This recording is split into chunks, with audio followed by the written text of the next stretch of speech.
Welcome to my channel.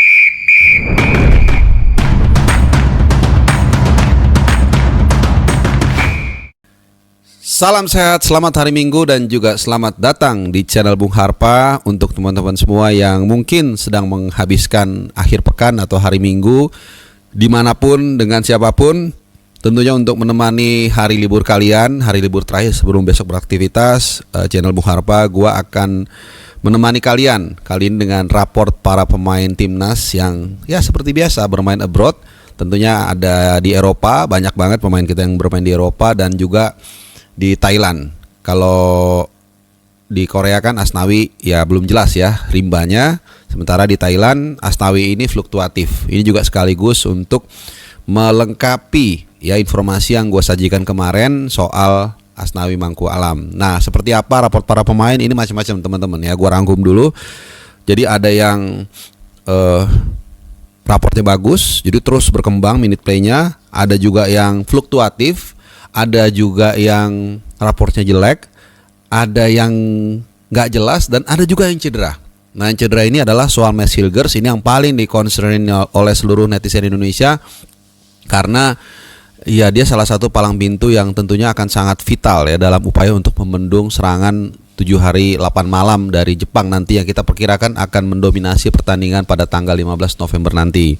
Oleh karena itu gue akan mengawali dulu mungkin dari Asnawi Mangku Alam. Karena kemarin pas gue bikin video itu kan memang dia nggak dipanggil ya Asnawi ya. Jadi ada alasannya dan menurut gue walaupun permainan dia sekarang menurun ya, tapi selalu dipanggil oleh Sintayong. Jadi memang alasannya kebugaran. Betul kemarin memang dia saat membela Port FC dia masih dapat kesempatan minute play ya. Dia masuk di babak yang kedua. Meskipun timnya juga tidak bisa terhindar dari kekalahan, tapi menurut gua kondisi fisiknya itu belum sempurna. Ya artinya belum 100% lah. Jadi Sintayong nggak mau ngambil resiko. Jadi lebih baik dia tidak dipanggil dulu karena masih ada cadangan yang lain atau katakanlah pemain yang lain seperti Sandy Walsh maupun Eleanor Reinders, bahkan juga Jakob Sayuri yang bisa menggantikan posisi dia. Nah, jadi Asnawi itu main setelah 3 pertandingan absen. Gitu, cedera hamstring. Hamstring ini memang sekitar 1 minggu sampai 4 minggu lah tergantung tingkat cederanya ya. Jadi kemarin dia main saat menghadapi Bangkok United walaupun timnya kalah 0-2, dia main di babak yang kedua. Nah, itu dari Asnawi Mangku Alam. Nah, sekarang kita terbang ke Eropa yang belum jelas ya, tapi yang raportnya merah. Ini ada derby Indonesia yang tersaji di Championship Division atau EFL League atau kasta kedua sepak bola profesional Liga Inggris, di mana ada pertemuan antara Oxford United dan juga Swansea City. Nah, ini yang gue bilang nggak jelas dan juga raportnya parah. Jadi Nathan Chow ini kembali harus, menurut gue ya, menurut prediksi gue, dia harus mulai mencari klub baru untuk dipinjamkan paling nggak, bukan harus pindah permanen. Karena di pertandingan ini kembali menunjukkan bahwa memang benar argumen yang gue sampaikan, Nathan itu menjadi pilihan ketiga di sisi kiri pertahanan dari Swansea. Pilihan pertama itu adalah Timon nomor 14, dan ketika dia pun kena kartu kuning, artinya ditarik untuk alasan taktikal, itu yang dimasukin adalah Kyle Naughton. Nah, ini jadi ada 2 antrian di atas dari Nathan Chow di sisi kiri. Makanya berkali-kali gue bilang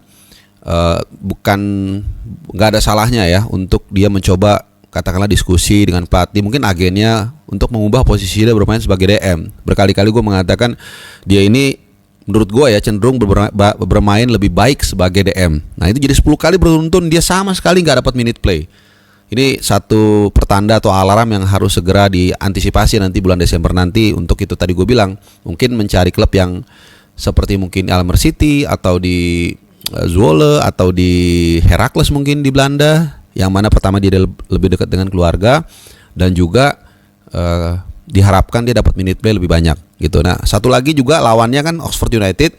Ini kembali batang hidungnya Marcelino Ferdinand nggak ada di sana.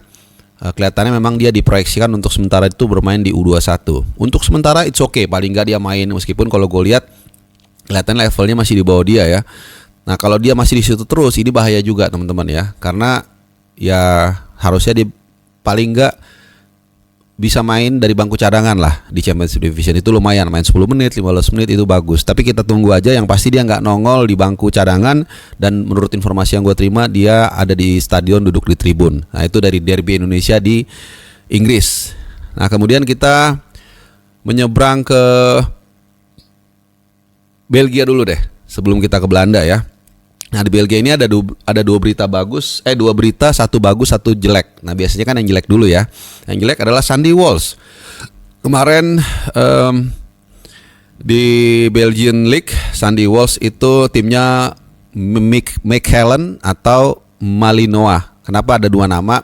Karena Belgia itu terbagi dalam dua entitas, yaitu Belanda yang berbahasa Belanda dan juga yang berbahasa Prancis. Jadi kalau yang istilah Prancisnya nama timnya Malinois.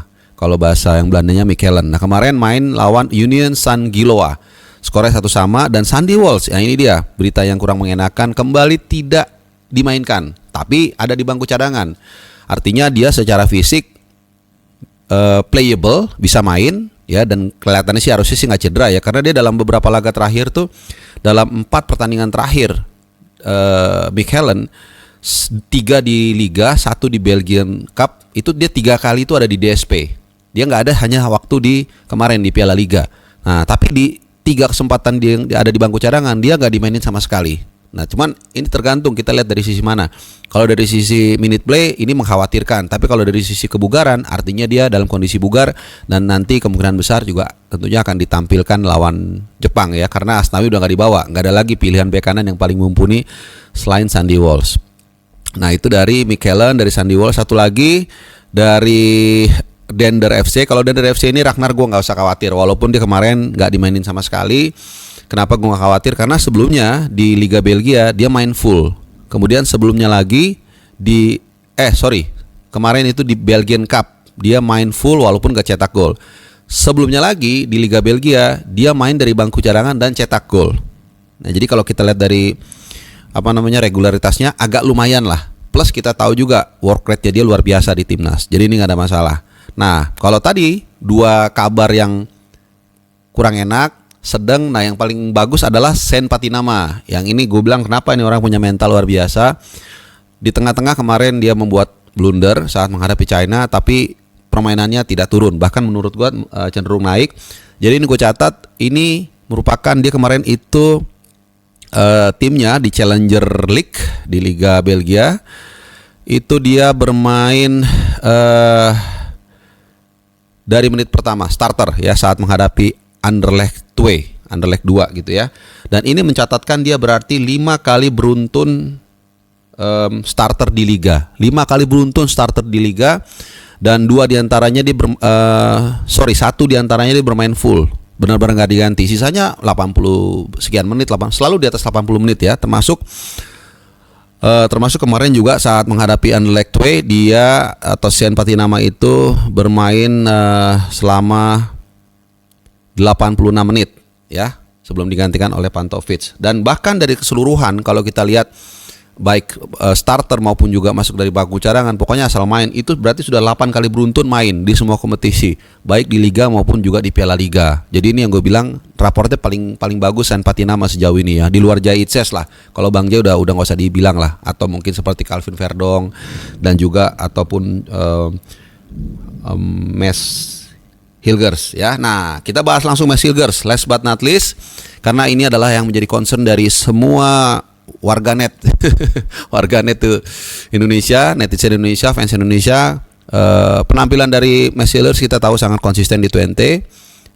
Beberapa kali dia bahkan melakukan clean tackle atau tackle yang decisive tackle yang menentukan, dan juga mencetak gol, bahkan juga berhasil mencuri 1 poin dari Old Trafford. Nggak usah diragukan lah penampilannya, agak mirip dengan Jaitses. Ya bedanya adalah gaya bermain dari Jaitses itu lebih stylish, jadi jarang cedera. Sementara Mes Hilgers itu high impact. Yaitu kenapa kemarin dia ditarik keluar di babak yang kedua, dan ini dari konfirmasi terakhir dia mengalami hamstring. Nah ini yang penting teman-teman ya, kita harus melihat data empiris. Jadi memang klub belum mengkonfirmasi seberapa parah cederanya.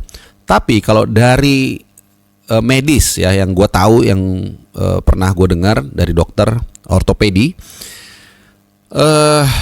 Kalau hamstring itu kalau tingkat 1 yang nggak terlalu parah itu bisa seminggu. Nah ini penting nih. Kalau dia tingkat 2 atau tingkat 3, ya ini sekali lagi kata dokter ya, itu bisa 2-3 minggu bahkan sampai 1 bulan. Nah kalau cara ditariknya itu sampai selesai babak pertama dulu, ini kemungkinan besar cederanya tingkat 1, kemungkinan. Karena bukan yang langsung ditarik di tempat gitu, berarti sampai dia nggak bisa jalan. Tapi mudah-mudahan gue benar gitu. Nah yang menjadi masalah adalah kalau gue salah, artinya ternyata nih cedera hamstring tingkat 2 atau tingkat 3. Artinya apa? Artinya dia harus istirahat lebih dari 2 minggu, yang artinya dia akan melewatkan pertandingan menghadapi Jepang dan juga menghadapi Saudi. Nah ini kita nggak tahu.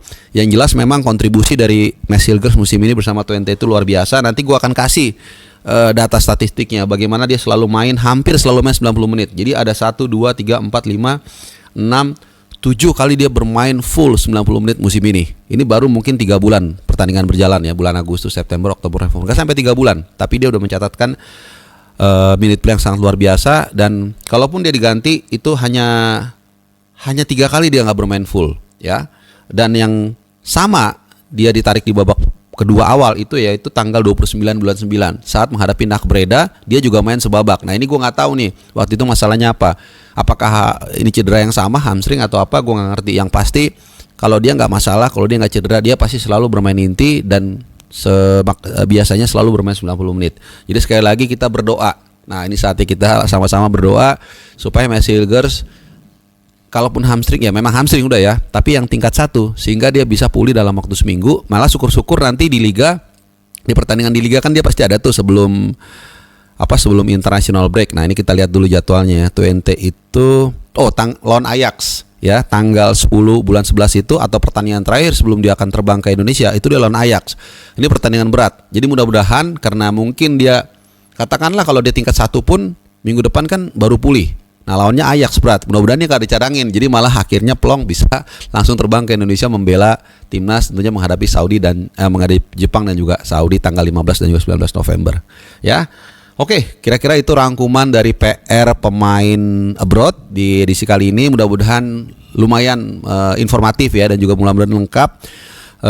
Seperti biasa gue mau bilang terima kasih buat teman-teman yang selalu mendukung setia bersama channel ini. Masukan-masukan kalian juga soal CBH on the road, terima kasih banyak, gue tampung.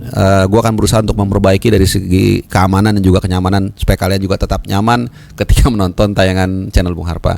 Terima kasih teman-teman, sehat selalu dan sampai jumpa. Bye-bye.